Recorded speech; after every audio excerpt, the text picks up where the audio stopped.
ایک آدمی محمود غزنوی کے پاس نا اپنا کیس لے کے آیا، مدعی بن کے آیا۔ اس نے کہا بادشاہ میرا کیس بڑا نرالا ہے۔ بادشاہ سلامت نے کہا وہ کس طرح؟ کہنے لگا یہ میرے پاس ایک تھیلی ہے، میں نہ سفر پہ جانے لگا تو یہ تھیلی پوری ہیروں کی بھری ہوئی، فلاں علاقے کے جو قاضی صاحب ہے نا، میں جاتی دفعہ میں کہیں سفر پہ جا رہا تھا تو میں ان کے پاس چھوڑ گیا کہ رستہ لمبا ہے، کہیں کو مجھ سے چھین نہ لے، ہیروں کی بھری ہوئی۔ کچھ دنوں کے بعد میں واپس آیا ہوں، قاضی صاحب نے مجھے تھیلی واپس کی ہے تو اس میں ہیروں کی بجائے کھوٹے سکے نکلے۔ اب میں نے قاضی صاحب سے کہا ہے تو قاضی صاحب تو میرے گریبان تک آتے ہیں، وہ کہتے ہیں بتا کہیں سے پھٹی ہے، کھلی ہے؟ وہ جس طرح ٹانکے لگا کے تو نے سی تھی اسی طرح لگے ہوئے ہیں کہ نہیں؟ تو حضور لگے بھی بالکل اسی طرح ہے، نہ پھٹی ہے نہ کھلی ہے۔ اب میں لٹ گیا ہوں، میری کل عمر کی کمائی ضائع ہو گئی، کھوٹے سکے کہاں اور ہیرے کہاں؟ تو مہربانی کریں اور آپ کی بارگاہ میں اللہ رسول کے نام پر حلف دیتا ہوں کہ میں ہوں بالکل سچا۔ محمود غزنوی کہنے لگے تو جا، تھیلی چھوڑ جا، اور جب میں تجھے بلاؤں گا پھر دوبارہ آنا۔ شخص چلا گیا۔ محمود غزنوی اٹھے، دربار برخاست کیا، لوگوں سے کہنے لگے چلے جاؤ، میں 3 دن کے لیے سیر کرنے جا رہا ہوں، 3 دن کے بعد لوٹوں گا۔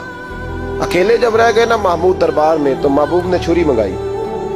وہ جس تخت پہ بیٹھتے تھے وہاں گدا بچھا ہوا تھا، یہ گدا پڑا ہے نا، گدا بچھا ہوا، تو محمود نے چھری کے ساتھ اس کو پھاڑ ڈالا اور چھری جیب میں رکھی نکل گئے۔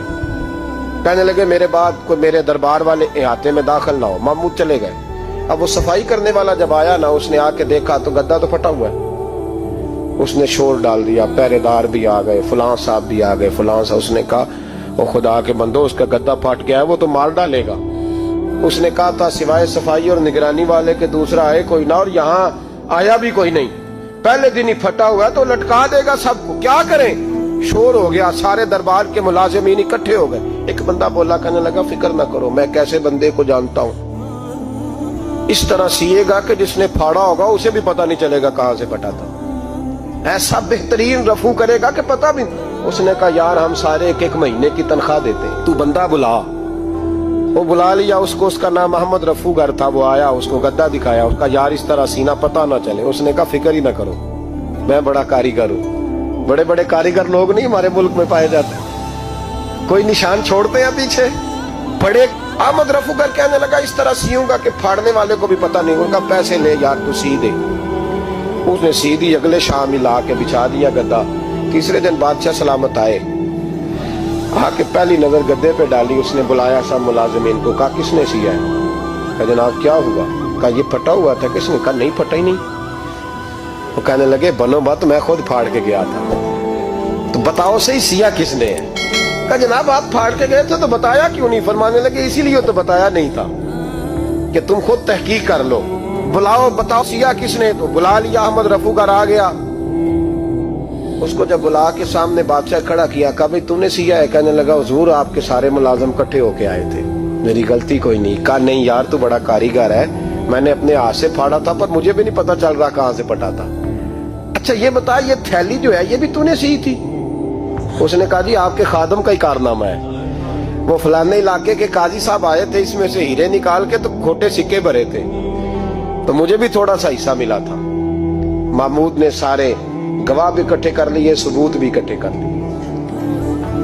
پھر قاضی کو بلایا، پہلے سارے ثبوت اور گواہ کیس حل کر لیا۔ پھر ہمارے ہاں یہ حال ہوتا ہے کہ مدعی 2-3 ہفتے کے بعد خود ہی ہاتھ باندھ جاتا ہے، کہنا تسی میری جان چھڈو، مجرم پھڑو پاوے نہ پڑھو۔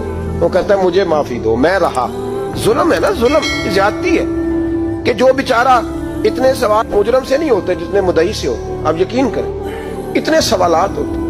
سارے ثبوت اکٹھے کر کے قاضی صاحب کو بلایا، تنہائی میں لے جا کے محمود غزنوی نے کہا قاضی صاحب آپ سے غلطی ہو گئی، غریب آدمی تھا، وہ لٹ گیا ہے، اس نے تو بڑی مشکل سے کچھ ہیرے جمع کیے تھے اور اس کی کل کائنات تھی، تو آپ اس کا مال اسے دے دیں، بات ختم۔ قاضی صاحب کہنے لگے آپ مجھ پہ الزام لگا رہے ہیں، سوال ہی نہیں پیدا ہوتا، آپ میری داڑھی دیکھیں، آپ میرا اعزاز دیکھیں، دنیا جانتی ہے میں اس کا۔ قاضی صاحب انسان بھول ہی جاتا ہے، بندہ بھول جاتا ہے، غلطی ہوگی، مال نے کہا نہیں سوال۔ کہا میں تنہائی میں پوچھ رہا ہوں، میں اس وقت پوچھ رہا ہوں جب دوسرا موجود کوئی نہیں، آج توبہ کر لے، میں کچھ نہیں کہوں گا، تو میری زبان پہ اعتبار کر، تجھے پتا ہے میں جو کہتا ہوں اس پہ عمل بھی کرتا ہوں، باز آ جا۔ پر قاضی نے کہا نہیں میری غلطی کوئی نہیں،